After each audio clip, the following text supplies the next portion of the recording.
ফটিকরায়ের মানুষ জানে না এই বড় নেতা কিছুদিন স্বাস্থ্যমন্ত্রী থাকার সময় এই জিবি হাসপাতালে বিভিন্ন জিনিস কেনার নামে প্রায় 40 কোটি টাকার দুর্নীতির কেসে আমাদের তৎকালীন মুখ্যমন্ত্রী বিপ্লব কুমার দেব ওনাকে স্বাস্থ্যমন্ত্রী থেকে সরিয়েছিল সেদিন সাথে। প্রতিক্রিয়া কি দেব? একজন দায়িত্ব জ্ঞানহীন 420 নম্বরী মন্ত্রী বক্তব্য রেখেছেন। আমি অ্যাকচুয়ালি প্রতিক্রিয়া দিতে ইচ্ছুক নই, কিন্তু আপনি জোরাজুরি করাতে প্রতিক্রিয়া হচ্ছে আমার এই যে আমি গত 2 দিন আগে আমি ধর্মনগর সফর করি, পাবিয়া ছাড়া ফটিকরায়ও যাই পঞ্চায়েত নির্বাচনকে কেন্দ্র করে। ফটিকরায় বিধানসভা কেন্দ্রে এমরাপাশা বাজারে একটি সভায় আমি 70টা কথা বলেছি। এটা রেকর্ড যে সুধাংশু দাস তার পরিবার অন্তোদয় যোজনা পরিবার, মানে বিপিএল থেকে চরম অর্থনৈতিক দুরবস্থার মধ্যে একটা সময় ছিল। এমনকি আলোদ্দিনের প্রদীপ কিংবা জাদু উনি জানেন যে 2018 সালে ভারতীয় জনতা পার্টি ক্ষমতা আসার পর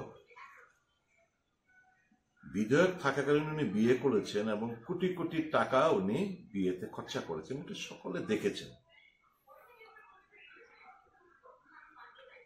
ওখানে সবাই জানে যে একচাটিয়া ওখানে নেগোসিয়েশন বাণিজ্য ওনার নেতৃত্বে ওনার ভাইরা করছেন। 2 ভাই, একজন সমস্ত ঠিকাদারি ওনারা ছাড়া কেউ পান না,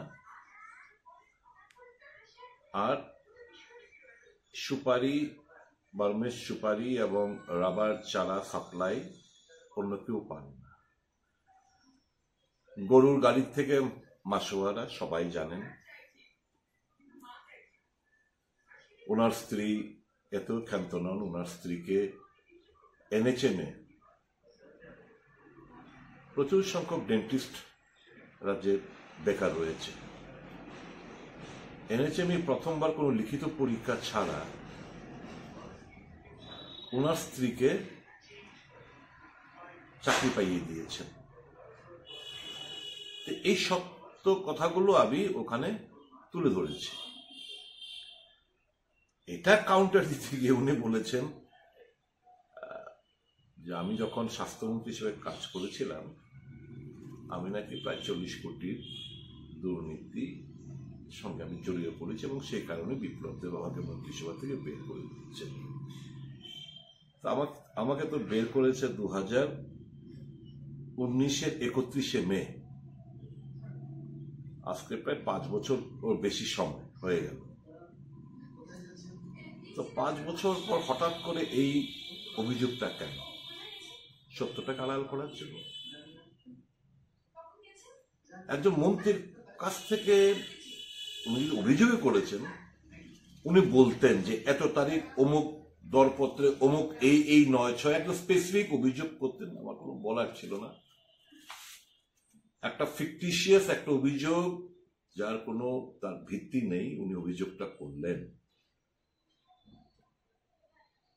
ওনার ব্যাপারে যে সত্য কথাগুলো বলেছে সেগুলো আড়াল করার জন্য, দৃষ্টির মানুষের অন্যত্র ঘুরিয়ে দেওয়ার জন্য। আমার অভিযোগ কেন করবে? একদম এরা ক্ষমতায় সমস্ত agency, ED, CBI, income tax, police, vigilance সমস্ত কিছু এদের হাতে। অভিযোগ না করে আমি জিজ্ঞেস করতে পারি না কেন আমার বিরুদ্ধে আইনানুগ ব্যবস্থা কেস রেজিস্ট্রি হলো না? এই অভিযোগের মানে কি? একটা মন্ত্রিসভার মন্ত্রী তো উনি অভিযোগ করলে এটার একটা ভিত্তি থাকতে হবে। এই সমস্ত ভিত্তিহীন অভিযোগ করে নিজেকে আরো 420 হিসেবে, হালকা মন্ত্রী হিসেবে, দায়িত্ব জ্ঞানহীন মন্ত্রী হিসেবে উনি নিজেকে তুলে ধরেছে।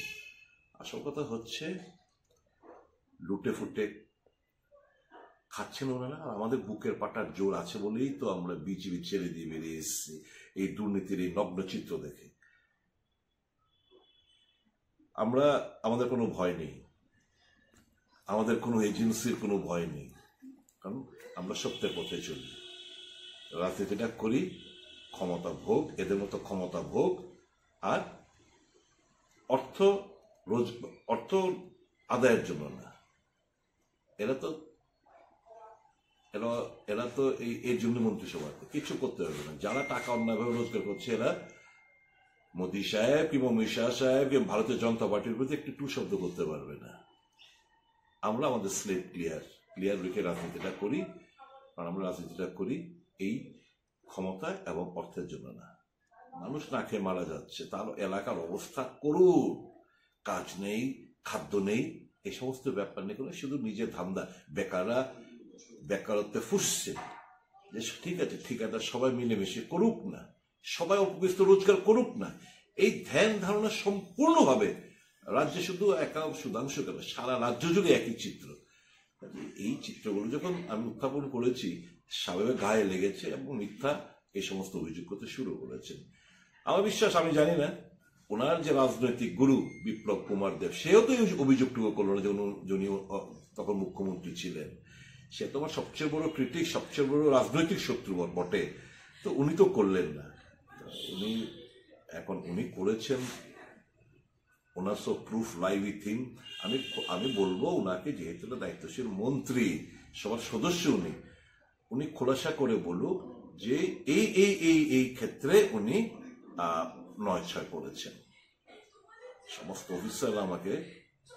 সমস্ত অফিসাররা মহাকরণে যারা কাজ করেছেন কিংবা যারা চেনেন জানেন, সবাই জানে আমি সত্যের পথে আমি চলি, নিষ্ঠার সাথে কাজ করেছি এই 14 মাস।